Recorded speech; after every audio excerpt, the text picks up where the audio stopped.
Contrairement à ce qu'on pourrait penser, le Comité olympique du Var ne se préoccupe pas uniquement des Jeux olympiques, mais prend en compte toutes les questions de société et notamment celle du handicap. Pour cela, notre préoccupation est d'assurer la meilleure inclusion possible et le meilleur accueil possible des personnes en situation de handicap dans les clubs. C'est pourquoi nous avons mis en place une opération destinée à sensibiliser à la fois les dirigeants de clubs pour l'accueil, mais aussi les animateurs, de manière à pouvoir gérer correctement les personnes en situation de handicap dont ils vont avoir la charge. C'est pourquoi nous organisons d'abord des formations pour les dirigeants pour l'accueil, mais aussi pour les éducateurs qui vont animer les séances d'activités physiques et sportives.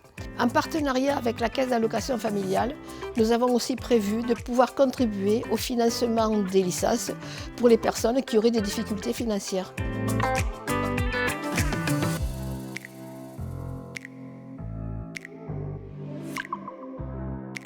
J'étais venue une fois en bus. Je suis arrivée et on m'a présenté les personnes qui sont là, qui s'occupent, et pour voir ce que tu peux faire. J'ai fait un peu le bateau et un peu le lac, quoi. La rameur, ça m'a plu, ça m'a aidé. Je me sens mieux. Le comité départemental olympique et sportif m'a appelé pour pouvoir intégrer Nadia et pour pouvoir l'inclure dans l'activité indoor. Sachant qu'elle a la phobie de l'eau. Nadia est quelqu'un d'assez réservé, timide, et je l'ai inclus dans le groupe Aviron Santé avec une douzaine de personnes. Tous les mardis, elle est présente avec un programme spécifique pour elle.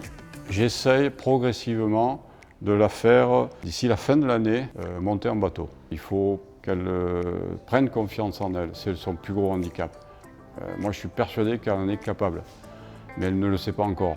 Les personnes qui sont en situation de handicap peuvent rencontrer d'autres difficultés, que ce soit au niveau administratif, au niveau de leur déplacement. Donc, en partenariat avec le CDES, nous on a pu les accompagner sur comment se rentrer à un club de sport, l'organisation dans le quotidien. Cet accompagnement peut être nécessaire parce que des fois les personnes pensent qu'elles ne sont pas forcément à leur place, alors que si, les clubs sont là pour les accueillir, donc ça c'est bénéfique. Alors depuis que Nadia a commencé son activité à l'Aviron il y a quelques mois, je trouve qu'elle a évolué aussi sur le regard qu'elle porte sur elle-même. Je trouve ça super aussi qu'elle puisse montrer à d'autres personnes en situation de handicap voilà, ce qui est possible, c'est hyper valorisant.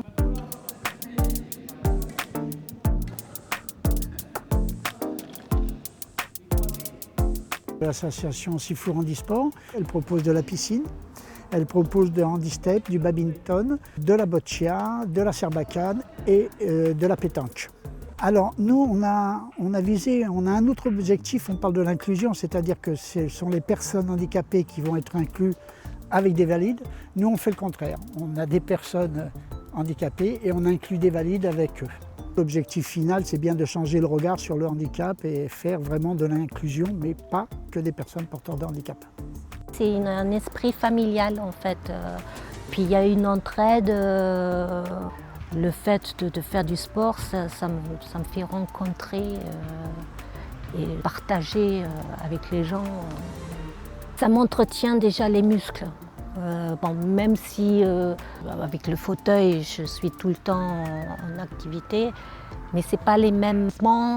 Raphaël, qui est éducateur, il nous apprend vraiment comment se placer, comment se déplacer. On n'a pas la puissance parce qu'on est plus bas, on n'a pas la même vision. Le filet, je l'ai au niveau des yeux. Il y a plein de petites choses comme ça qu'il faut ajuster.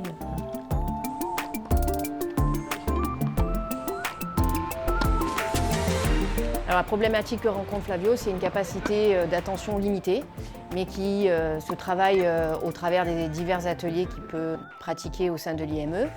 C'est vrai que la pratique du sport l'aide là-dedans, notamment sur ses capacités de coordination pulomotrice, qui travaillent au sein du tennis aussi. Mes parents ils m'ont poussé à faire du tennis, du coup moi j'aimais bien, du coup je suis allé, après ça fait depuis longtemps que je joue. Et j'ai tout de suite aimé et après, j'ai continué, j'ai une chance à faire du tennis. Pas tout le monde qui est dans un IME comme moi arrivera à faire ça. Le tennis a été choisi du fait de ses problématiques de psychomotricité. Et c'est un sport qui travaille énormément la gestuelle, le déplacement. Et cette activité a amélioré son esprit de compétition qu'on ne peut retrouver que dans une activité physique et sportive. Et une activité sociale aussi beaucoup plus soutenue avec la rencontre de copains. Moi, je l'accompagne dans tous ses rêves, même celui d'être numéro 1 mondial de tennis. Et le sport est un des paramètres, à mes yeux, qui le permettra plus tard d'être autonome. Le sport était vraiment un vecteur d'inclusion sociale et c'est vraiment ressenti à l'heure actuelle. On s'en rend compte avec tous les jeunes qui sont inclus, que ce soit au tennis, au judo. Il n'y a pas de différence au cours d'une séance. Il n'est pas stigmatisé, il est inclus, les autres viennent le voir. Le prof le considère au même titre qu'un autre jeune et ça c'est très important pour lui. Il n'y a pas « moi je suis d'un côté et les autres sont de l'autre ». C'est tous ensemble avec un même attrait, le sport. Une belle dynamique est aujourd'hui lancée et tous ensemble, nous pouvons contribuer à cette inclusion par le sport.